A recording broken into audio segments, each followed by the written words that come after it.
JPS Techno courses medical coding, SAP FICO, SAP ABAP, SAP Security. For contact. ఇంత philosophy follow అవుతారు, ఇంత గీతే జీవితం అన్నారు, అంతే కదా. మరి ఎందుకు పెళ్లి చేసుకోవట్లేదు? ఆ గీతలో ఇంకో గీత ఎందుకు యాడ్ చేయడం? అందుకనే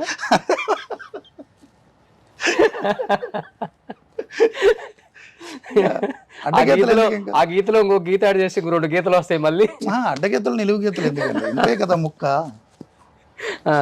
పర్సనల్ అంటే నాకేం లేదు, దానికి పెద్ద ఫిలాసఫీ లేదు, పాడు లేదు. కానీ ఓకే, సమాజం ఏదో అందంగా ఉంటారు చూడటానికి, సమాజం బాడీ ఫిజిక్ హీరో లాగా ఉంటారు, డైరెక్టర్ అయ్యారు కానీ కాదు నేను ఏమంటానంటే ఫైనాన్షియల్ ఇండిపెండెన్స్ కంటే ఎమోషనల్ ఇండిపెండెన్స్ ముఖ్యం.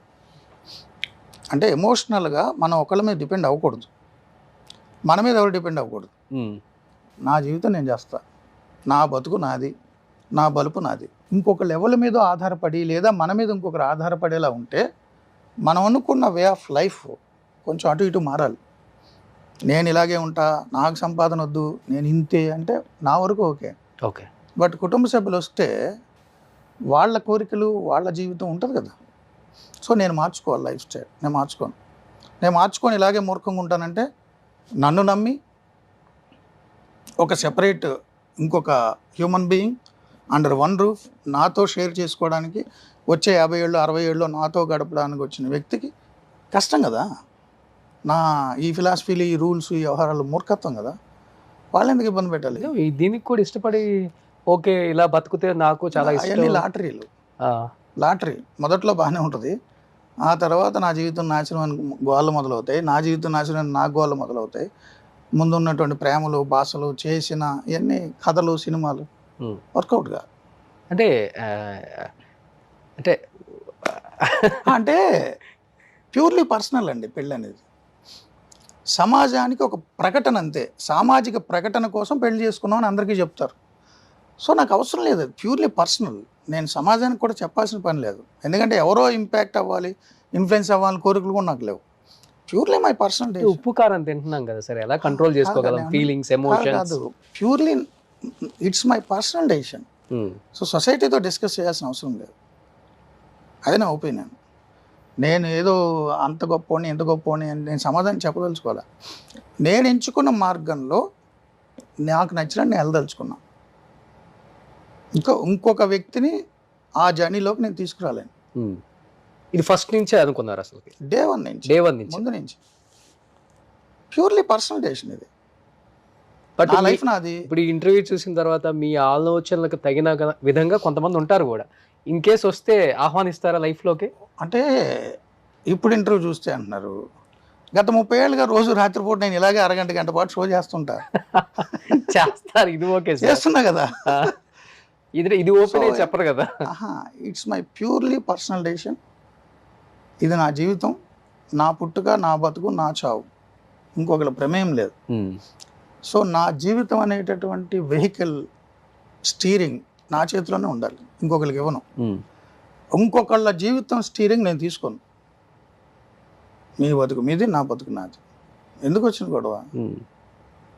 కొంత వయోపరిమితి పెరిగినప్పుడు, వృద్ధాప్యంకి వచ్చినప్పుడు అప్పుడు ఏంటి పరిస్థితి? అంటే కొంత వయోపరిమితి పెరిగిన తర్వాత వృద్ధాప్యం వచ్చిందా చూడడం కోసం అని చెప్పి ఇప్పుడున్న 30 ఏళ్ల పాటు వాళ్ళతో చాకరీ చేయించుకోవడానికి దారుణమైన బ్లాక్మెయిల్.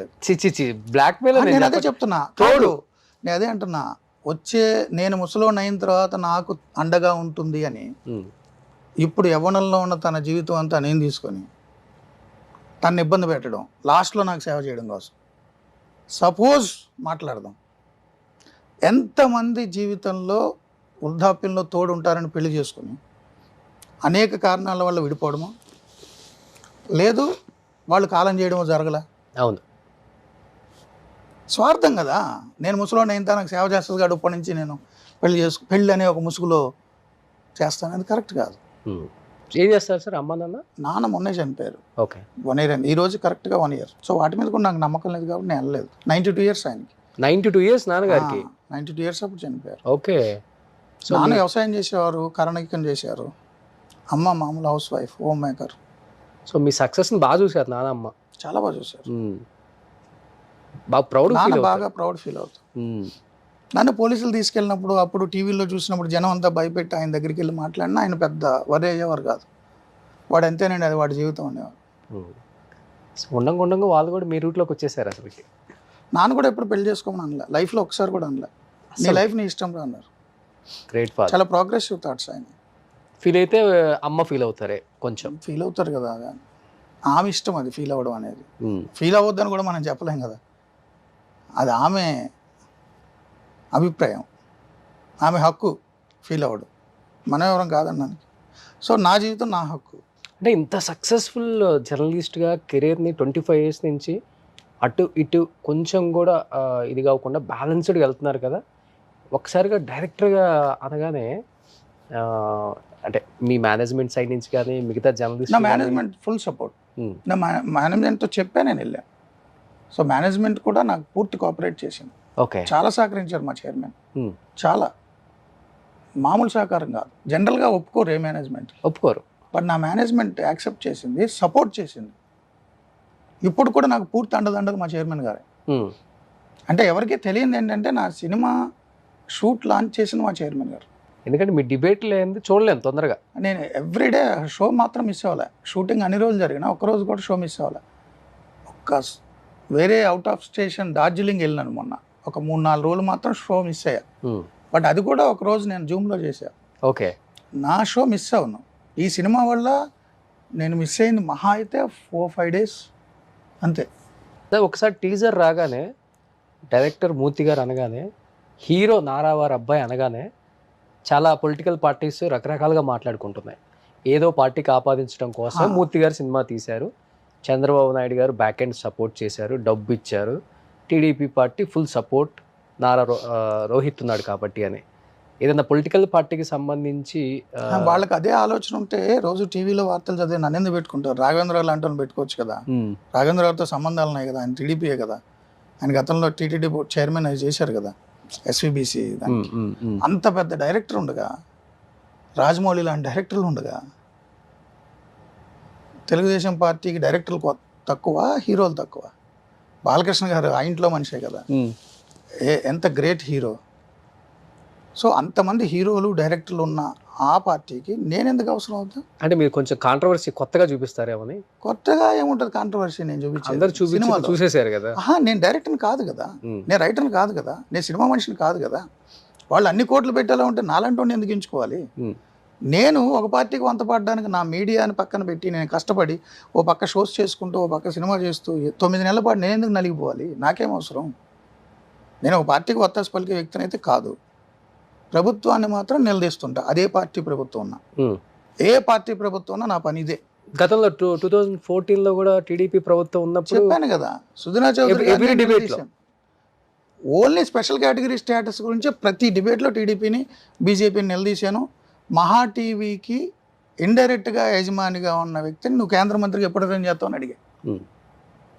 నా ఛానల్ కూర్చొని నంది ఎడుతున్నాడు, నచ్చకపోతే పోతా, నేనైతే నిలదీస్తా. ఓకే, అదే నా పాలసీ. అదే నేను ఎవరిని అడగను అంటే నా యజమాని నిలదీస్తే స్టేటస్ ఇస్తాను. బయటకు వచ్చారా సార్? ఏ ఈక్వేషన్స్ ఉన్నా నేను యాజమాన్యంతో విభేదించను. నాకు నచ్చకపోతే వస్తా. ఏ యాజమాన్యం నన్ను వదులుకోలేదు. బాగుంటారు, అందరూ బాగుంటారు. నన్ను ఏ యాజమాన్యం నన్ను పొమ్మనలే. ఇప్పటి వరకు 5 ఛానల్స్లో నన్ను ఎవరు పొమ్మనలే. నా అంతటి నేను నా కొంచెం కెరీర్ ఎక్స్పాన్షన్ కోసమో లేకపోతే కొన్ని కారణాల వల్ల నా అంతటి నేను బయటకు వచ్చాను. సో నాకు ఏ పార్టీ అయినా అంతే. నా మీద దాడి చేశారు సార్ టీడీపీ ప్రభుత్వంలో.